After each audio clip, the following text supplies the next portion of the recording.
দিন ডক্টর শ্যামাপ্রসাদ মুখার্জির তিরোধান দিবস। এই দিনটি আমরা ভারতীয় জনতা পার্টির পক্ষ থেকে আমরা স্মরণ করি।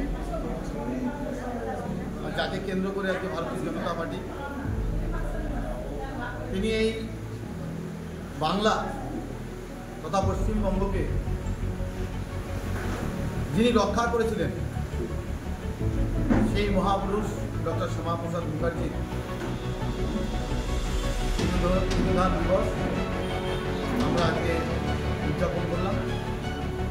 সমস্ত ভারতীয় জনতা পার্টির কার্যকর্তা এবং অন্যান্য মানুষ যারা আছেন সকলে সমন্বিতভাবে আজকে পালন করলাম আমাদের হুগলি সাংগঠনিক জেলার কাছে।